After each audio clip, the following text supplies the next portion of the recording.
Coba deh kalau kita ngomongin soal guru, apa sih yang pertama kali muncul di benak Anda? Mungkin gambaran klasik ya, seseorang di depan kelas lagi nerangin pelajaran. Tapi apa iya cuma itu? Kenyataannya, menjadi guru itu jauh lebih dalam dan kompleks dari itu. Di balik semua yang kita lihat, ada sebuah kerangka kerja yang mengubah ngajar dari sekedar pekerjaan jadi sebuah profesi yang strategis dan penuh makna. Nah, ini pertanyaan kuncinya nih. Memahami bedanya pekerjaan dan profesi itu langkah pertama buat kita bisa benar-benar menghargai betapa kompleksnya dunia pendidikan. Karena menjadi guru itu bukan cuma rutinitas harian, tapi sebuah panggilan yang menuntut fondasi yang super kokoh. Oke, sebelum kita fokus ke guru secara spesifik, ayo kita mundur dulu sebentar. Sebenarnya, apa sih yang ngebedain sebuah profesi dengan pekerjaan biasa pada umumnya? Ternyata, kriterianya itu jelas banget. Perbedaan itu benar-benar signifikan kan? Sebuah profesi itu menuntut lebih dari sekedar ngerjain tugas. Dia menuntut keahlian intelektual khusus yang diasah lewat pendidikan formal yang sistematis. Ada kode etik ketat yang harus dipatuhi, dan yang paling penting, ada tanggung jawab sosial yang gede banget ke masyarakat.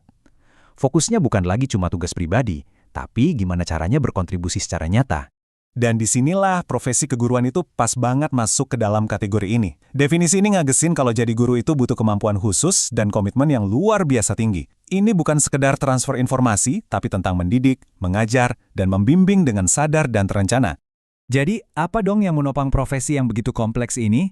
Gini deh, coba bayangin profesi keguruan itu kayak sebuah bangunan yang megah dan kokoh. Nah, bangunan itu berdiri di atas 5 pilar fundamental yang sekarang bakal kita jelajahi bareng-bareng. Nah, ini dia kelima pilarnya. Filosofis, psikologis, sosiologis, pedagogis, dan yuridis. Kedengarannya mungkin agak akademis dan ribet ya. Tapi tenang, kita bakal lihat gimana setiap pilar ini secara praktis membentuk cara seorang guru berpikir dan bertindak sehari-hari. Oke, sekarang waktunya kita bedah satu persatu. Kita intip lebih dalam gimana setiap pilar ini berkontribusi untuk membentuk seorang pendidik yang utuh dan efektif. Siap? Kita mulai dari yang paling dasar, yang jadi jantungnya, fondasi filosofis.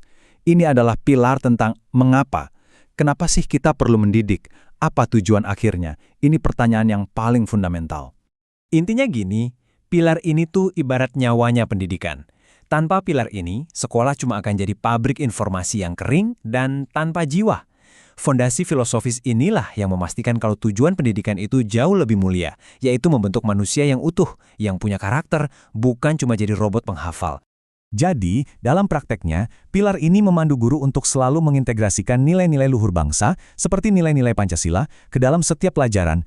Tujuannya adalah membangun siswa yang nggak cuma pinter otaknya, tapi juga baik akhlaknya dan cakap dalam bersosialisasi. Oke, kita lanjut ke pilar kedua, fondasi psikologis. Kalau yang tadi itu soal mengapa, pilar yang ini adalah tentang siapa. Siapa yang kita ajar? Ya tentu saja, para siswa, dengan segala keunikan dan dinamika perkembangannya. Pertanyaan ini mungkin kedengaran simpel ya, tapi jawabannya ada di inti pilar psikologis. Cara kita ngajar anak TK yang umurnya 5 tahun, tentu beda banget sama cara kita ngajar anak SMA umur 17 tahun. Kenapa? Ya karena cara psikologis, mereka itu hidup di dunia yang sangat sekali berbeda. Nah, ini dia contoh konkretnya kenapa pemahaman psikologi itu krusial banget. Guru yang profesional itu harus bisa baca tahap perkembangan setiap siswanya. Dengan begitu, mereka bisa merancang metode belajar yang pas, menghargai keunikan setiap anak, dan yang terpenting membangun suasana kelas yang aman dan mendukung buat semua orang untuk tumbuh. Lanjut ke pilar nomor 3, yaitu fondasi sosiologis. Ini adalah pilar di mana. Maksudnya, di mana pendidikan ini terjadi? Jawabannya bukan cuma di dalam gedung sekolah, tapi di dalam sebuah masyarakat yang hidup dan terus bergerak. Pilar ini ngingetin kita kalau sekolah itu bukan menara gading yang terisolasi. Guru itu ibarat jembatan. Di satu sisi, mereka mewariskan nilai dan budaya dari satu generasi ke generasi berikutnya. Tapi, peran mereka nggak cuma itu. Mereka juga agen perubahan sosial, yang ngebekali siswa bukan cuma untuk cocok di masyarakat, tapi juga untuk bisa membentuk dan memperbaiki masyarakat itu jadi lebih baik. Sekarang kita sampai di pilar keempat, fondasi pedagogis. Nah, ini adalah pilar bagaimana cara kita mengajar yang efektif. Ini adalah ilmu sekaligus seni dari kegiatan mengajar itu sendiri. Jadi, pedagogi itu bukan cuma soal feeling atau intuisi ya, ini adalah sebuah ilmu yang sistematis. Pedagogi itu bisa kita anggap kayak kotak perkakasnya seorang guru, isinya semua teori, strategi, dan teknik untuk membuat proses belajar jadi benar-benar berhasil dan nempel di ingatan siswa. Wah, disinilah keahlian teknis seorang guru benar-benar diuji. Mulai dari milih metode yang paling pas untuk satu topik tertentu, mengelola kelas yang isinya puluhan anak dengan karakter beda-beda, sampai menilai kemajuan siswa secara adil dan objektif. Semua ini adalah bagian dari kompetensi pedagogis. Dan yang terakhir, pilar kelima, yang jadi pengikat semuanya, fondasi yuridis. Gampangnya, ini adalah pilar aturan main. Setiap profesi yang diakui pasti punya dasar hukum yang jelas, dan profesi guru juga sama. Kerangka hukum inilah yang membuat profesi guru jadi sah dan diakui secara resmi. Undang-undang seperti UU Guru dan Dosen itu secara tegas mengakui guru sebagai tenaga profesional. Ini bukan cuma soal formalitas loh, ini adalah payung hukum yang memberikan perlindungan, menetapkan standar kualitas, dan jadi kompas yang jelas bagi para guru dalam menjalankan tugasnya. Oke, kita udah bahas kelima pilarnya satu persatu. Pertanyaan selanjutnya, emangnya kenapa? Apa sih dampak nyata dari semua fondasi ini di dunia pendidikan kita sehari-hari? Kenapa ini semua penting?